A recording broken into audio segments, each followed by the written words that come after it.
comme un sacrifice vivant, saint et agréable à Dieu. N'est-ce pas? Et nous sommes le temple du Saint-Esprit. Nos corps devraient être à la disposition du Seigneur 24 heures sur 24. Nous devrons le servir parce qu'il nous a créés pour l'adorer, pour le servir. Alléluia. Et nous devrons aussi investir, n'est-ce pas, nos biens au service du Seigneur. Parce que tout ce que nous recevons, ça vient de lui. Tout ce que nous recevons vient du Seigneur. Donc, personne ne doit dire qu'il n'est pas capable d'investir pour le Seigneur. Nous avons tout, quelque chose à donner au Seigneur. Alléluia. Et aujourd'hui, nous allons terminer l'enseignement, le séminaire par la vie de l'esprit. Vous savez que tout ce que je viens de dire là, prendre des décisions, faire des choix, investir, n'est-ce pas? Nous ne pouvons absolument rien faire si nous ne sommes pas conduits par l'esprit. C'est l'esprit qui vient nous donner la capacité d'avoir cet équilibre. Un équilibre dans la vie. Entre, n'est-ce pas, ma famille, mon travail et l'Église. C'est le Saint-Esprit qui crée cet équilibre-là. Si nous faisons confiance à l'Esprit, nous allons avoir tout le temps nécessaire pour servir le Seigneur. Même si vous n'avez pas le temps, le Saint-Esprit va vous aider à créer du temps. Alors, la vie de l'Esprit. La vie de l'Esprit. Alors, c'est vraiment quelque chose d'important, la vie de l'Esprit.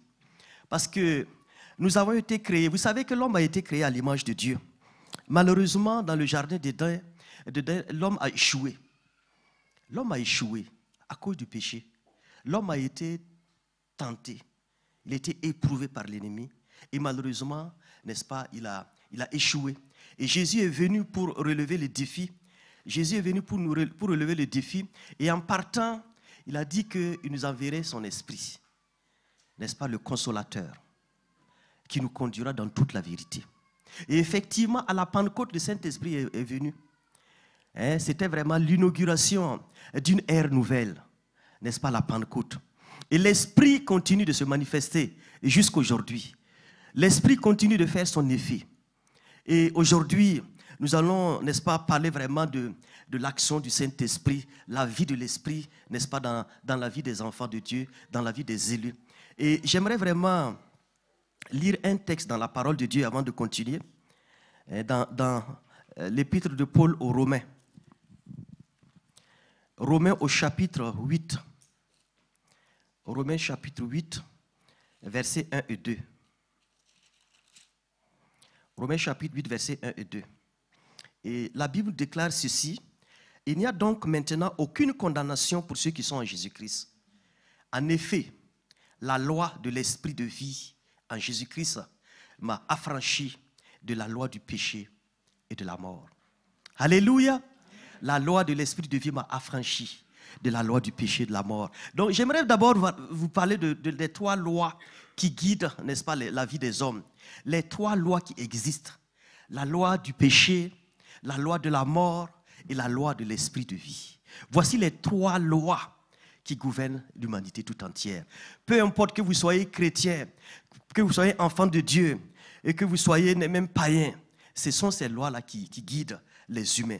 Les trois lois. La loi du péché, la loi de la mort et la loi de l'esprit de vie. Alléluia. Alléluia. Mais à travers la loi de l'esprit de vie en Jésus-Christ, n'est-ce pas, la loi du péché et de la mort n'ont plus effet sur nous. Parce que nous avons été affranchis. Alléluia. La loi du péché, qu'est-ce que c'est que la loi du péché? La loi du péché, c'est vraiment tout ce qui peut vous conduire, n'est-ce pas, à commettre le péché.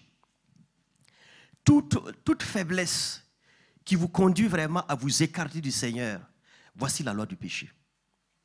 Et le péché nous conduit toujours à terre. Le péché nous conduit toujours dans l'échec total. N'est-ce pas? Le péché ne nous rend pas beaux ou belles. Le péché nous défigure. Parce que le péché avait altéré l'image de l'homme quand l'homme a péché dans le jardin d'Éden.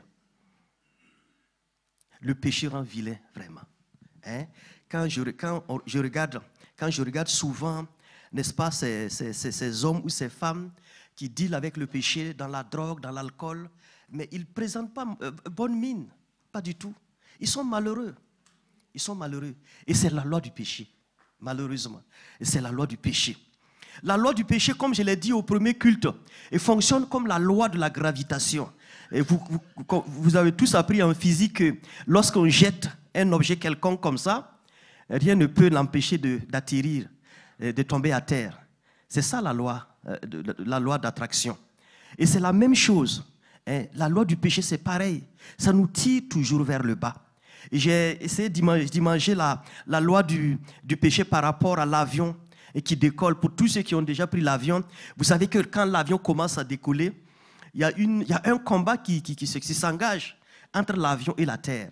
L'avion a du mal à se décoller, n'est-ce pas, à se défaire de la terre. Il y a l'attraction terrestre qui est là, qui la tire toujours vers le bas. Et à un certain moment, l'avion est obligé, n'est-ce pas, d'engager toutes ses forces, n'est-ce pas, pour décoller, pour s'arracher de la terre. Mais c'est ça aussi la loi du péché. La loi du péché nous attire toujours vers le bas, n'est-ce pas? Elle fait toujours des efforts pour nous amener vers le bas, pour que nous puissions échouer, pour que nous puissions passer à côté des buts que Dieu nous a proposés. Alléluia. Et l'apôtre Paul nous dit ceci dans Romains chapitre 7, verset 19. « Car je ne fais pas le bien que je veux, et je fais le mal que je ne veux pas. Et si je fais ce que je ne veux pas, ce n'est pas moi qui le fais, c'est le péché qui habite en moi. » Voici les effets de la loi du péché. Tu ne fais pas ce que tu veux. Et un jour, je suis aumônier dans un pénitencier. Alors, un jour, un détenu est venu me voir, Pasteur Noël, parce qu'il est sorti plusieurs fois et puis il est revenu en prison. Et il vient me dire, Pasteur Noël, je suis fâché contre moi-même. Il dit, pourquoi? Qu'est-ce qui se passe? Je n'aime pas la prison, mais je ne sais pas, quand je sors, je reviens. Voici la loi du péché. Il ne peut pas s'empêcher de revenir en prison. Il est très bien. Physiquement, quand vous le voyez comme ça, il est à l'aise. N'est-ce pas? Il manifeste quelqu'un qui est en paix. Mais il est soumis à la loi du péché. Quand il sort, il ne peut pas s'empêcher de commettre un crime pour revenir en prison. C'est ça, la loi du péché. Et la plupart, n'est-ce pas, de ceux qui vivent dans ce monde-là sont soumis, n'est-ce pas, à cette loi. Ils ne peuvent pas faire ce qu'ils veulent. Ils sont conduits par le péché. Ils sont menés par le péché. Ils sont dirigés par le péché. La loi du péché. Mais gloire à Dieu. Je sais que vous tous qui êtes ici là, vous êtes libérés de la loi du péché. Alléluia. Alléluia. Et gloire à notre Dieu. Et dans le monde, on voit, n'est-ce pas, tous ceux qui sont alcooliques ou tous ceux qui vivent vraiment une vie dévergondée, ils sont conduits par la loi du péché. Ils sont conduits par la loi du péché. Ils sont toujours à terre. Et la Bible nous dit dans Jean chapitre 8, verset 34 ceci. En vérité, je vous le dis. Leur répliqua Jésus. Quiconque se livre au péché est esclave du péché. Jean 8, 34. Voici les conséquences de la loi du péché. On devient esclave. Le péché rend esclave. Tu ne peux pas te défaire. Tu ne peux pas te débarrasser de cette faiblesse qui te conduit, qui te dirige là où il veut. La loi du péché. Bien-aimés, si vous pensez qu'il y a une certaine faiblesse qui vous traîne depuis un certain temps, sachez que vous êtes sous le coup de la loi du péché. Vous êtes sous le coup de la loi du péché. Mais gloire à Dieu, Jésus est là encore aujourd'hui pour vous délivrer de toute emprise, pour vous délivrer de toute possession, de tout plan de l'ennemi. Il est encore possible d'être libéré. Il est encore possible d'être délivré de la loi du péché. Alléluia. Et c'est ça la bonne nouvelle et que nous avons aujourd'hui. La loi de la mort. Je dirais que la loi de la mort, c'est la conséquence de la première loi, la loi du péché. Parce que le salaire du péché, c'est la mort. C'est la mort. Pourquoi je suis en train de vous parler de ces lois-là? Tout simplement parce que tant que vous n'êtes pas affranchi de ces lois-là, vous ne pouvez pas investir dans votre vie. Vous ne pouvez pas investir dans le Seigneur. Ce n'est pas possible. Parce que vous ne vous contrôlez pas. Parce que le bien que vous voulez faire là, au contraire, c'est le mal que vous faites. Puisque c'est l'ennemi qui vous conduit. C'est l'ennemi qui vous dirige. Mais il faut vous affranchir de cette loi-là pour être indépendant, autonome, capable de faire ce que le Seigneur vous demande de faire. Alléluia. La loi de la mort. Car le salaire du péché, c'est la mort. Mais le don gratuit de Dieu, c'est la vie éternelle en Jésus-Christ, notre Seigneur. Romains chapitre 6, verset 23. Le salaire du péché, c'est la mort. Bien-aimés, c'est très important ce que nous sommes en train de voir là. Si vous vous amusez avec le péché, et si vous n'avez pas la grâce, c'est la mort qui s'ensuit, malheureusement. Malheureusement. C'est une loi. C'est une loi. Et on ne négocie pas devant une loi tant que nous ne sommes pas affranchis de cette loi. On est toujours dirigé par cette loi. Mais gloire à Dieu, gloire à Jésus. La mission de Jésus, c'était de nous affranchir de la loi du péché et de la mort. Alléluia, alléluia. Et nous avons été affranchis. Nous avons été affranchis. Nous qui avons cru au nom du Seigneur Jésus. Nous avons été affranchis. Et nous sommes capables de vivre pour le Seigneur, de vivre pour Jésus-Christ. Alléluia. Là où il y a le péché, la mort suivra également.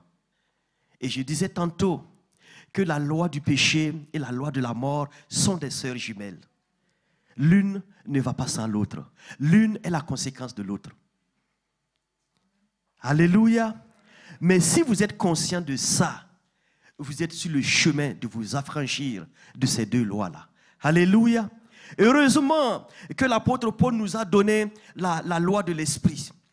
Il dit, Romains chapitre 8, verset 2, en effet, la loi de l'esprit de vie en Jésus-Christ m'a affranchi de la loi du péché et de la mort. Est-ce qu'on peut se tenir debout ce matin, bien-aimés, pour faire cette déclaration-là? Parce que c'est une réalité. Et nous vivons cette réalité-là. Alors, nous allons déclarer cette vérité. Romains chapitre 8, verset 2. Est-ce qu'on peut le faire à l'unanimité? Ensemble. 1, 2 et 3. En effet, la loi de l'esprit de vie en Jésus-Christ m'a affranchi de la loi du péché et de la mort. Alléluia. Vous pouvez vous asseoir. Merci beaucoup. La loi de l'esprit de vie. Qu'est-ce que c'est que cette loi? Jésus a dit dans Jean chapitre 8, verset 36, « Si donc le Fils vous affranchit, vous serez réellement libres. » Alléluia. Nous sommes libres en Jésus. Nous avons été affranchis de cette loi avilissante, de cette loi mortelle. Et nous sommes maintenant en Jésus-Christ. Alléluia. Alléluia. La force, n'est-ce pas, de l'esprit est plus puissante que l'attraction terrestre. Tout ce qui peut nous amener vers le bas, tout ce qui peut nous conduire dans le péché, la loi de l'esprit est là, n'est-ce pas, pour s'opposer, pour contrecarrer, n'est-ce pas, à la loi du péché et de la mort. Et ce matin, je disais que une fois que l'avion arrive à se décoller, à se débarrasser de l'attraction terrestre, une fois que l'avion arrive à s'affranchir de ce poids terrestre-là, et qu'il se retrouve, n'est-ce pas, au niveau des cieux, dans sa vitesse de croisière, mais il est maintenant indépendant. Il peut même à un certain moment arrêter ses réacteurs parce qu'il y a la loi de gravité qui est là, qui le conduit toujours. La loi de l'aérodynamique qui le conduit toujours, n'est-ce pas, en toute indépendance. C'est la même chose, la loi de l'esprit. Une fois que nous sommes affranchis de la loi du péché et de la mort, nous sommes libres maintenant, nous sommes indépendants. Et en ce moment, le péché n'a plus de pouvoir sur vous. Mais comment est-ce qu'on peut faire pour vivre dans cette loi de l'esprit, cette vie de l'esprit? Comment est-ce que nous pouvons faire pour vivre dans la dimension de l'esprit? Mais avant d'entamer cela, j'aimerais qu'on réalise, n'est-ce pas, cette force-là. Parce que quelquefois, vous ne réalisez pas qui vous êtes. Et la Bible nous dit que ne savez-vous pas que vous êtes le temple du Saint-Esprit? Et l'Esprit de Dieu habite en vous. Dans Éphésiens, dans l'épître de Paul aux Éphésiens au chapitre 1, alors il y a un texte que j'aime lire. Éphésiens chapitre 1, verset 20. Il dit ceci, vous pouvez lire après tout le chapitre. Il l'a déployé en Christ, en le ressuscitant des morts et en le faisant asseoir à sa droite dans les lieux célestes. Qu'est-ce qu'il a déployé en Christ? La Bible nous parle de l'infinie grandeur de sa puissance. L'infinie grandeur de sa puissance. En mathématiques, on a appris ce que c'est que l'infini. L'infini, on ne peut pas saisir l'infini. On ne peut pas saisir l'infini. L'infini, c'est comme l'éternité. Et la parole de Dieu nous dit qu'il l'a déployé. L'infinie grandeur de sa puissance pour le ramener de la mort à la vie. Alléluia. Voici la puissance de l'esprit de vie. Et c'est une puissance qu'on ne peut pas imaginer. C'est une puissance qu'on ne peut pas quantifier. On ne peut pas quantifier cette puissance-là. Donc, nous avons cette puissance en nous. Nous avons une force en nous, une autorité en nous, qui nous donne la capacité de faire face au péché, de dire non au péché, de rejeter le péché sous toutes ses formes. Alléluia, alléluia. Jésus, dans sa mission terrestre, il était venu aussi pour affranchir, à travers sa dimension spirituelle, l'humanité de tout ce qui le dominait. Tout ce qui dominait l'humanité, la chair, n'est-ce pas, les démons et toutes les autorités, les principautés. Jésus est venu pour nous affranchir de toutes ces forces-là. Mais la force capable de neutraliser la force des démons, la force des autorités, des principautés, c'est bien la puissance du Saint-Esprit. Et je l'ai en moi, et vous l'avez en vous. C'est pour cela que la parole de Dieu nous déclare que rien n'est impossible à Dieu. Rien n'est impossible à Dieu. Si Dieu a été capable de ramener Jésus-Christ de la mort à la vie, c'est que tu es capable de t'affranchir de la loi du péché et de la mort. Tu as cette capacité, tu as ce pouvoir. Alléluia! Gloire à notre Dieu, gloire à notre Dieu. Et la vie de l'esprit, et je disais tantôt que la vie de l'esprit, c'est vraiment le niveau sublime de la vie chrétienne. Vous savez que dans l'Ancien Testament, nous avions ce qu'on appelle le tabernacle. Et le tabernacle avait 3 dimensions. Il y avait le parvis, le lieu saint et le lieu très saint. Donc, si vous voulez comprendre, n'est-ce pas, la dimension de l'esprit ou la vie de l'esprit se passe dans le lieu très saint. Parce que c'est dans le lieu très saint que Dieu parlait à Moïse quand ils étaient dans le désert. Et c'est dans le lieu très saint que le souverain sacrificateur faisait son entrée une fois l'an, n'est-ce pas, pour la purification des péchés du peuple d'Israël. Donc c'est là que l'on rencontre Dieu, le lieu très saint. Donc la vie de l'esprit se passe dans la dimension, n'est-ce pas, du lieu très saint. La vie de l'esprit, c'est là qu'on rencontre Dieu.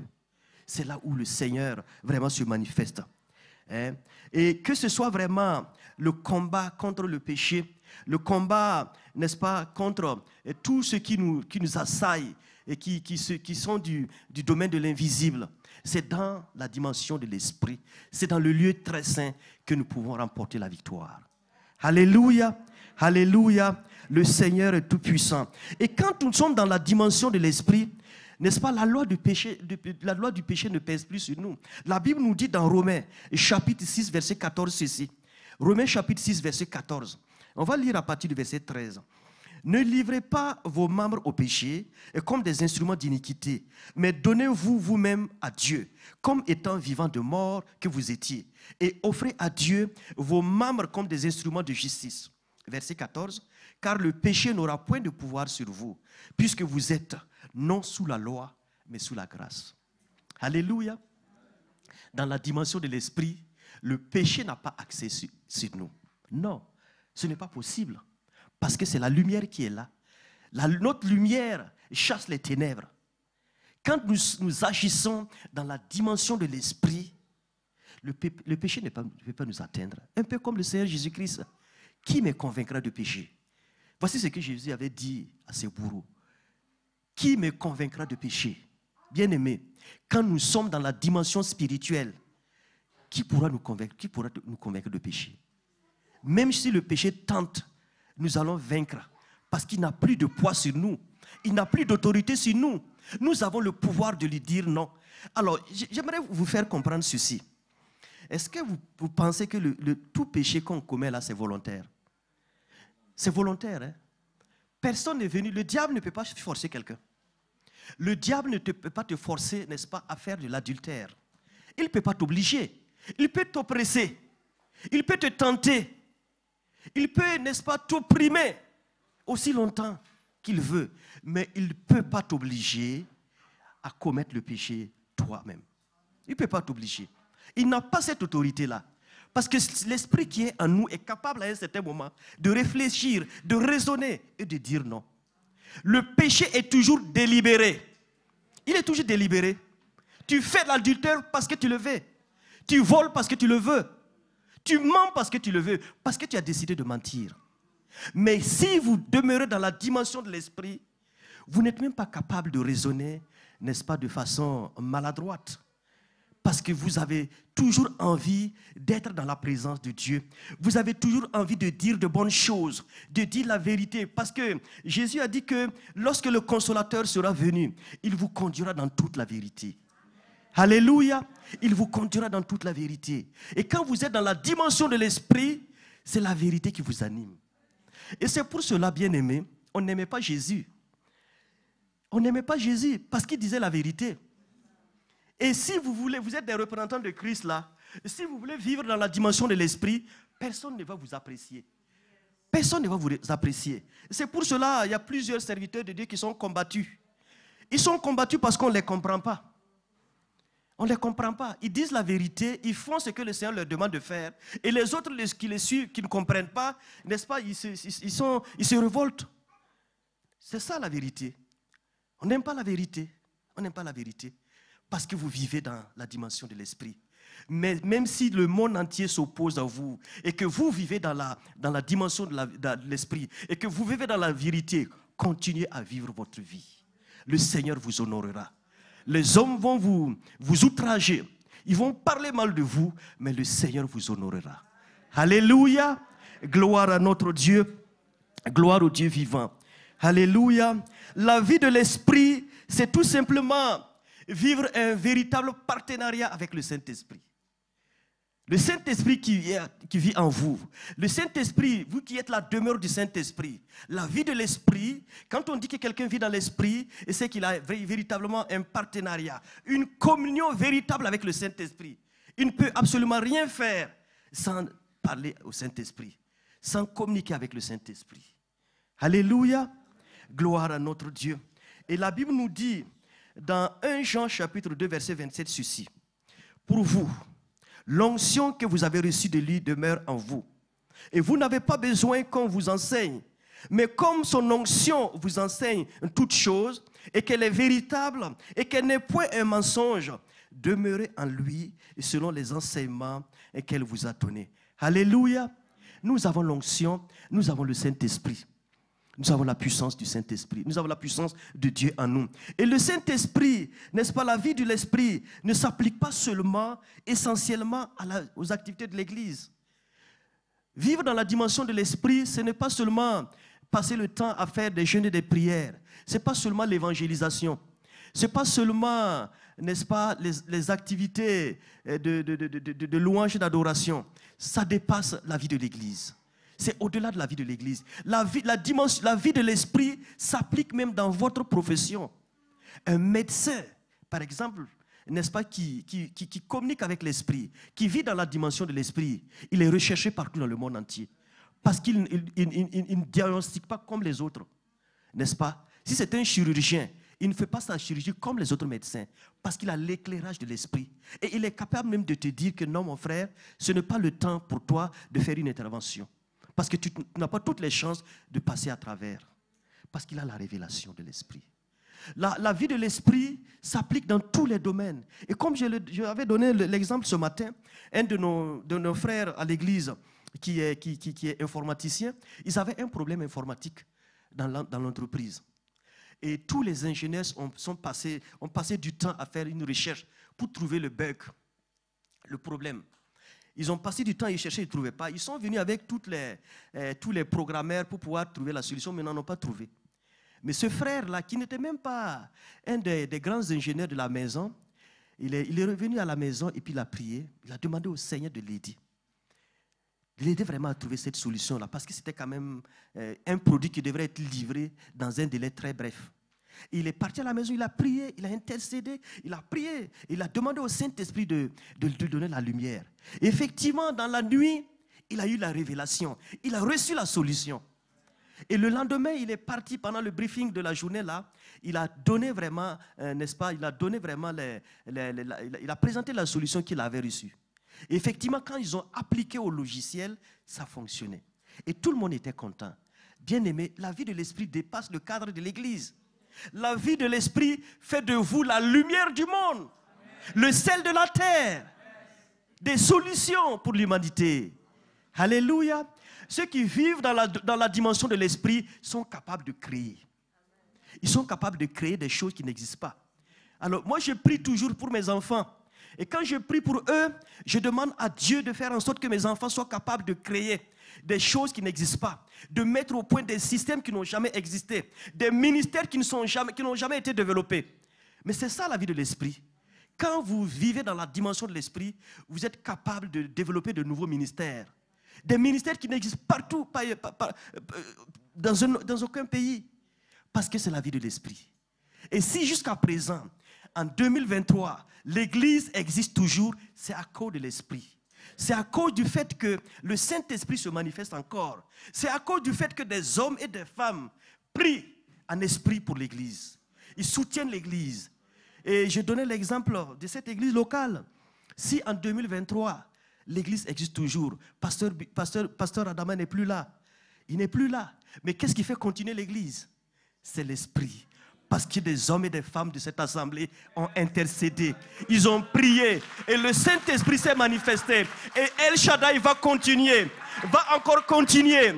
Les jeunes adultes qui sont là, ils vont conduire un jour l'église El Shaddai. Parce que l'Esprit de Dieu est là. Et l'Esprit de Dieu va conduire encore l'église pendant des années. Jusqu'à ce que Jésus-Christ revienne chercher son église. Alléluia. Gloire à notre Dieu. Gloire à Jésus-Christ. Gloire à Jésus-Christ. Un jour, l'apôtre Paul avait un projet, mais le Saint-Esprit s'est manifesté pour le réorienter. La vie de l'Esprit. Actes chapitre 13, verset 2, nous lisons ceci. Pendant qu'ils servaient le Seigneur dans leur ministère et qu'ils jeûnaient, le Saint-Esprit dit, mettez-moi à part Barnabas et Saul pour l'œuvre à laquelle je les ai appelés. Alléluia. Le Saint-Esprit conduit l'Église, réoriente l'Église. Des hommes et des femmes, des grandes autorités de ce monde-là ont voulu, n'est-ce pas, faire disparaître l'Église. Mais l'Église continue jusqu'à aujourd'hui. Après eux, l'Église continue parce que c'est l'Esprit. Et c'est pour cela, nous ne pouvons pas accomplir les affaires du Père sans l'Esprit. La chair est très faible. Vous allez faire des efforts, vous avez peut-être des bonnes intentions, mais ça n'ira pas loin si vous n'opérez pas dans le domaine de l'Esprit. Alléluia. Parce que dans le domaine de l'Esprit, le Seigneur nous révèle les choses cachées, les choses invisibles, pour que nous puissions les éviter dans notre parcours. Alléluia. Gloire à notre Dieu. Gloire à Jésus-Christ. Alléluia. Alléluia. Alléluia. La Bible nous dit dans Luc chapitre 6, verset 12 à 13 ceci. En ce jour-là, en ce temps-là, Jésus se rendit sur la montagne pour prier. Et il passa toute la nuit à prier Dieu. Quand le jour parut, il appela ses disciples et il en choisit 12, auxquels il leur donna le nom d'apôtres. Bien-aimés, la vie de l'esprit aussi, c'est la prière. Parce que c'est la prière qui entretient notre communion avec le Saint-Esprit. Le moyen, l'outil par lequel nous communiquons avec le Saint-Esprit, c'est la prière. Et Jésus ici, c'est un exemple là. Il a passé du temps, la Bible nous dit qu'il a passé toute la nuit, c'est ce que nous lisons. Il dit qu'en ce temps-là, Jésus se rendit sur la montagne pour prier et il passa toute la nuit à prier Dieu. Il était le Fils de Dieu, mais il a passé toute la nuit. Et dans le temps en Israël, la nuit commence à quelle heure? Dès la tombée du soleil. Quand le soleil se tombe, la nuit commence jusqu'à son lever. N'est-ce pas? Ce que le soleil se lève. Je ne sais pas combien de temps Jésus a passé exactement, mais admettons que Jésus a mis par exemple 1 heure sur chaque disciple. Ça fait 12 heures. Il a passé du temps dans la prière. Et il savait que c'était vraiment assez déterminant. Il savait que c'était un grand enjeu parce qu'il devrait les former. Il devrait les former pour qu'à leur tour, ils puissent impacter le monde entier. 12 personnes. Par la suite, c'était 11 personnes, mais ils ont impacté le monde entier. Si nous avons l'évangile aujourd'hui, c'est à cause de ces apôtres-là. C'est à cause de ces disciples-là. Jésus a payé le prix qu'il faut, n'est-ce pas, dans la prière, dans la communion avec le Saint-Esprit. Et, n'est-ce pas, nous avons vu, n'est-ce pas, les effets. Alléluia. Gloire à notre Dieu.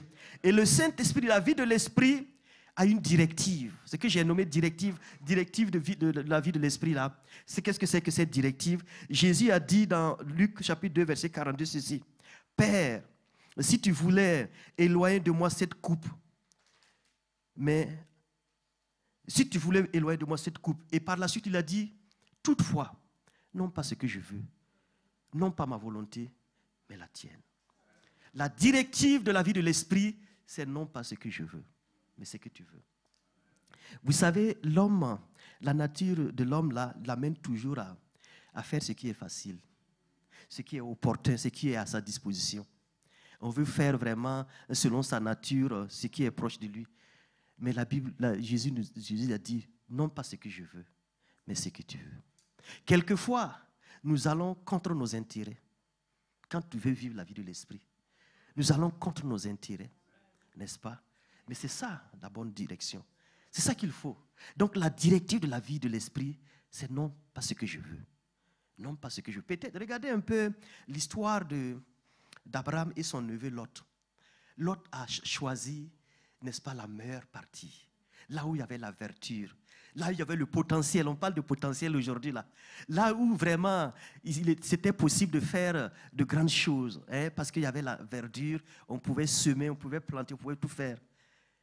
Il n'avait pas la dimension de l'esprit. Il n'a pas vu l'invisible. Mais par contre, Abraham n'a rien dit. Mais Abraham avait l'esprit de Dieu. Et par la suite, vous avez vu ce qui s'est passé dans la vie de Lot et la région qu'il avait occupée. C'est ça aussi quelquefois quand on ne raisonne pas dans la dimension de l'esprit. Et quand on prend n'importe quel emploi, ou bien on se marie avec n'importe qui. Alléluia. Donc il faut vraiment vivre dans la dimension de l'esprit. Vivre dans la dimension de l'esprit. Alors j'ai parlé hier d'une sœur qui voulait se marier parce que le temps passait. Et puis elle a décidé de se marier avec n'importe qui. Elle était chrétienne, remplie du Saint-Esprit.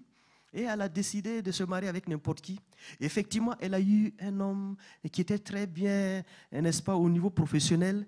Ils ont eu leur premier enfant.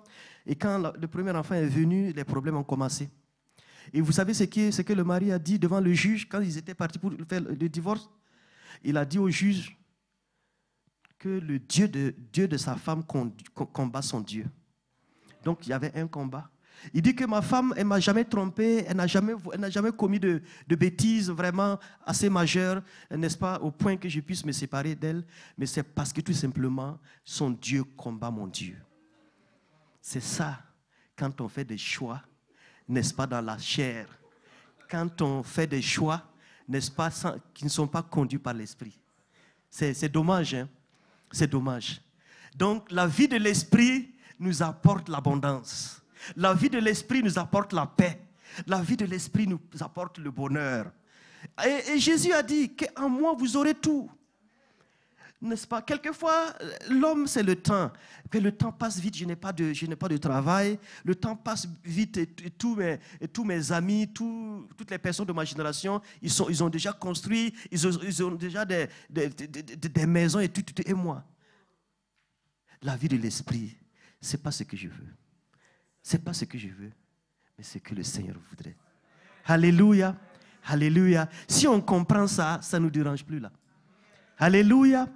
Alléluia. Ton temps est sur le point de se manifester. Ton heure va sonner bientôt. Alléluia. Alléluia.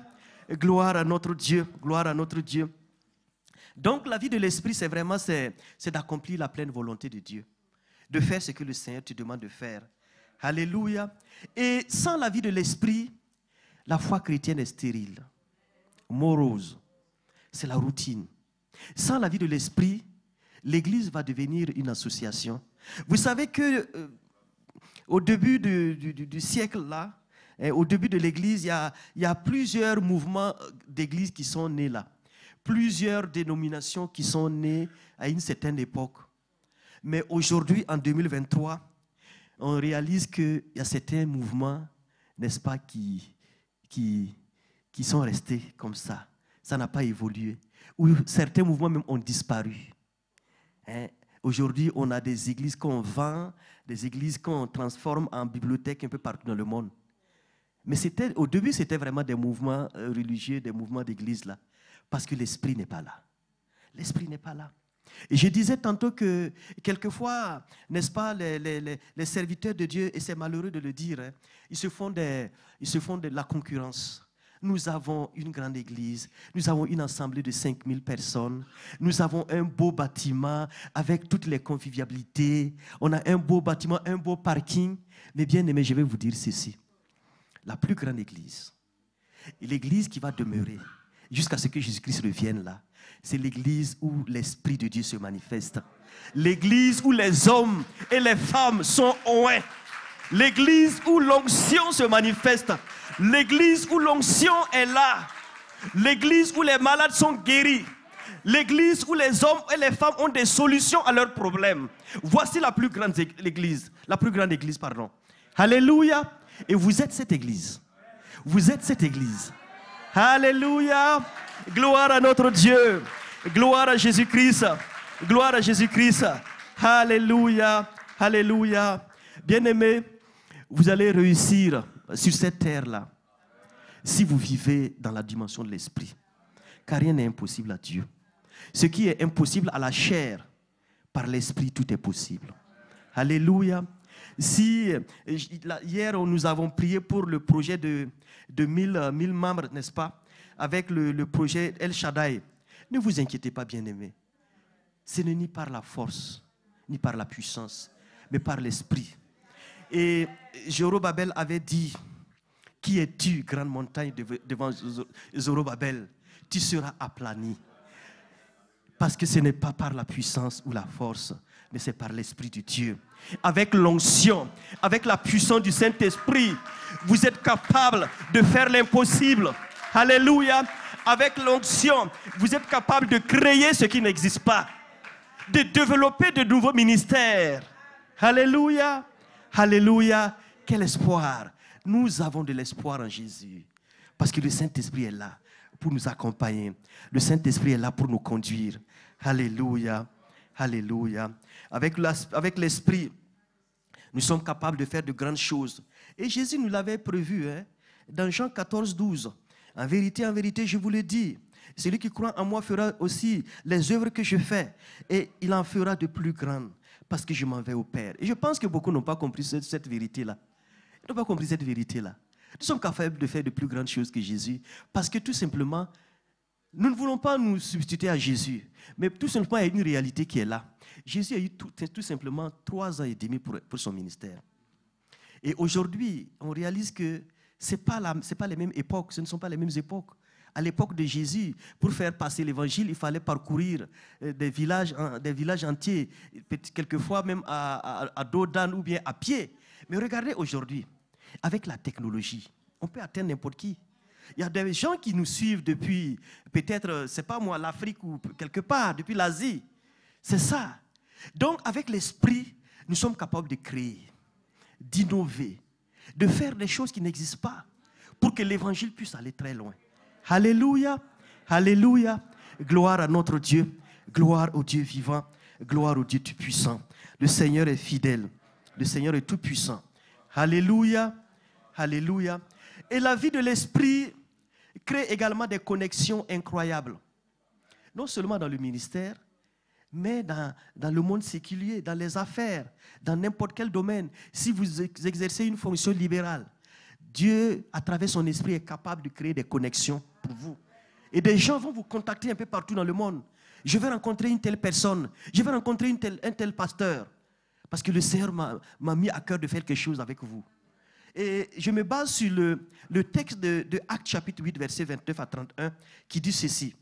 L'Esprit dit à Philippe, avance et approche-toi de ce char. Philippe accourut et entendit l'Éthiopien qui lisait le prophète Isaïe.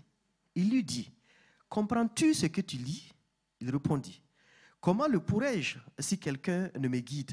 Et il invita Philippe à monter et à s'asseoir avec lui. On connaît la suite de l'histoire.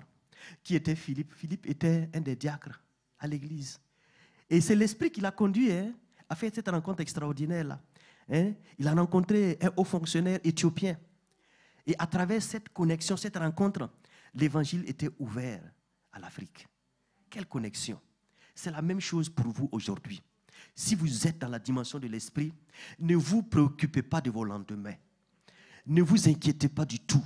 Demeurez dans l'esprit et Dieu va créer des ouvertures. Là où les gens pensent que c'est impossible, pour vous, ce sera un oasis. Alléluia. Là où les gens vous disent que non, c'est fermé là, le Saint-Esprit va vous conduire sur ces terrains et les portes vous seront ouvertes grandement au nom de Jésus-Christ. Parce que c'est l'Esprit qui vous conduit. C'est l'Esprit qui vous dirige. Alléluia. Philippe n'était qu'un diacre, je ne vais pas dire un simple diacre, mais il était un diacre, faisant des petites affaires dans la première église. Et dans sa fidélité, l'Esprit l'a conduit quelque part. Et après cette mission, l'Esprit l'a conduit à une autre place. C'est ça, vivre dans la dimension de l'Esprit. Être dirigé par l'Esprit, être conduit par l'Esprit. Alléluia, alléluia. Que le Seigneur vous bénisse aujourd'hui au nom de Jésus. Et la vie de l'Esprit, quand on décide de vivre la vie de l'Esprit, de demeurer dans la dimension de l'Esprit, le Seigneur nous met à l'abri du péché. Parce que le Seigneur a besoin de nous. Et vous savez, ce que le Seigneur veut utiliser là, le diable fait tout pour les pervertir. Mais gloire à Dieu, le Saint-Esprit nous préserve du péché. Alléluia. Jésus avait dit à ses disciples ceci: veillez et priez afin que vous ne tombiez pas dans la tentation. L'esprit est bien disposé, mais la chair est faible. Alléluia. Ceux qui ont décidé de vivre dans la dimension de l'esprit ont également décidé de prier toujours en esprit. Parce que quand on veut chaque fois essayer les veillées de prière, pourquoi quelquefois, n'est-ce pas, quand on fait les veillées de prière, là, les gens dorment. Et souvent, ils sont obligés de prendre du café ou du thé, n'est-ce pas, pour s'entretenir un peu. Mais quand c'est avec l'esprit, là, vous pouvez passer 6 heures dans la prière. Vous pouvez prier sans vous fatiguer, parce que c'est le Saint-Esprit qui est là. Et quand on prie, n'est-ce pas, qu'on demeure dans la dimension de l'esprit et qu'on prie là, nous développons l'esprit de prière. L'esprit de prière, c'est très important, bien aimé. Ça, c'est vraiment un enseignement, développer l'esprit de prière. Parce que c'est pourquoi je dis ça. Parce que si vous n'avez pas la faculté de prier, si vous n'avez pas, n'est-ce pas, cette habileté à prier à tout moment, mais c'est très difficile. Vous serez facilement victime, n'est-ce pas, de l'ennemi. Regardez un peu Néhémie. Néhémie qui a eu un rapport alarmant de Jérusalem. Il a reçu un rapport alarmant de Jérusalem. Et vraiment, il a commencé à se mettre en prière. Après, il est parti pour servir le roi. Le roi qui a vu que vraiment, il n'avait pas bonne mine, il s'est posé la question de savoir qu'est-ce qui se passe. Qu'est-ce qui se passe, Néhémie? Parce que tu n'es pas voilà, c'est ça. Tu n'es pas comme d'ordinaire là. Et puis, la Bible nous dit que Néhémie a prié. Comment est-ce qu'il a prié? Il n'a pas fermé les yeux, il n'a pas trouvé une place, parce qu'il était animé par l'esprit de prière. Dès l'instant qu'il a reçu même le rapport, là, il s'est mis dans un jeûne de prière, mais automatiquement. Donc, quand le roi lui a posé la question, la Bible nous dit que Néhémie pria, et il trouva vraiment ce qu'il avait à dire au roi. Et les portes étaient ouvertes, les portes de Jérusalem étaient ouvertes. Et le roi même lui a fourni tout le nécessaire pour qu'il reparte à Jérusalem. Bien-aimé, dans la dimension de l'esprit, nous développons, n'est-ce pas, l'esprit de prière. À tel point que, peu importe la situation qui va se présenter là, on est porté à prier. On est porté à faire quelque chose. On n'est pas porté à chercher des solutions faciles. Parce qu'en général, c'est ça. Quand on a eu une situation, n'est-ce pas, imprévue, automatiquement, on réagit avec la chair. On prend des décisions selon la chair. Mais quand on vit dans la dimension de l'esprit, peu importe l'événement qui se produit là, on est porté à prier. C'est ça l'esprit de prière. Développer l'esprit de prière. Et quand nous sommes dans la dimension de l'esprit de prière, on ne prie pas de façon intelligente, mais on prie en langue. La prière en esprit. La prière en esprit. Et c'est vraiment très important, n'est-ce pas, la prière en esprit. Et c'est ce que Paul, dans Éphésiens chapitre 6, n'est-ce pas, a recommandé, n'est-ce pas, au peuple de Dieu. Il dit, faites en tout temps, en esprit, toutes sortes de prières et de supplications. Parce qu'il savait que les combats allaient à venir. Nous avons affaire à un ennemi invisible. À un ennemi invisible, il faut une action spirituelle. Alléluia. Pour venir à bout Alléluia. Donc l'esprit de prière est très important, n'est-ce pas, dans la vie de l'esprit. Quand tu vis dans la dimension de l'esprit, il faut avoir toujours cet esprit de prière. Il faut avoir cette faculté de prier de façon automatique à tout moment. Alléluia. Gloire à notre Dieu. Gloire au Dieu vivant. Gloire au Dieu tout-puissant. Et Éphésiens chapitre 6, verset 18. Faites en tout temps par l'esprit toutes sortes de prières et de supplications. Veillez à cela avec une entière persévérance. Persévérance. Et priez pour tous les saints. Alléluia. Alléluia. Le Seigneur est tout puissant. Aujourd'hui, bien-aimés, ma prière est que le Seigneur vous donne, à partir d'aujourd'hui, de réaliser que vous ne pouvez absolument rien faire dans la chair. Il faut demeurer dans la dimension de l'esprit. Si vous voulez accomplir l'impossible, voir l'invisible pour accomplir l'impossible, c'est demeurer dans la dimension de l'esprit. Alléluia. Dans la dimension de l'esprit, tout est possible. Dans la dimension de l'esprit, les portes s'ouvrent. Alléluia. Vous vous rappelez, quand Pierre avait été emprisonné par Hérode dans le but de l'exécuter comme il avait fait Jacques, l'église s'est mise en prière. Et qu'est-ce qui s'est passé? Un ange est intervenu, débarrassé Pierre des chaînes qui le tenaient lié. Et le portail qui était en fer s'est ouvert. Et parce que tout simplement, les apôtres priaient en esprit. Ils priaient en esprit. Bien-aimés, tout est possible à celui qui croit. Et dans la dimension de l'esprit, rien ne peut vous faire défaut. Dans la dimension de l'esprit, rien n'est impossible. Alors pourquoi je m'appuie sur ce volet-là? Parce que l'ennemi a des plans contre votre vie. L'ennemi a des plans contre votre foyer. Il a des plans, n'est-ce pas, contre vos études. Il vous empêche d'avoir du travail. Et même si vous avez du travail, il fait tout pour échouer. Il fait tout pour qu'on vous chasse de votre emploi. C'est un véritable combat. Parce que dans 1 Jean, il est dit que le monde entier est sous la domination du malin. Il ne veut pas que les élus progressent. Il ne veut pas qu'ils brillent. C'est pour cela, bien-aimés, armez-vous. Et aujourd'hui, plus que jamais, il s'est engagé. Il s'est engagé pour avoir plus de personnes avec lui. Parce qu'il sait que son temps est devenu court, très court. Donc, il s'est déchaîné. Alléluia. Donc, à partir de maintenant, bien-aimés, tenez-vous prêts. Parce que l'ennemi va agir. Et il connaît ceux qui sont faibles. Il connaît ceux qui sont chétifs. Et ce sont ces derniers-là qui recherchent.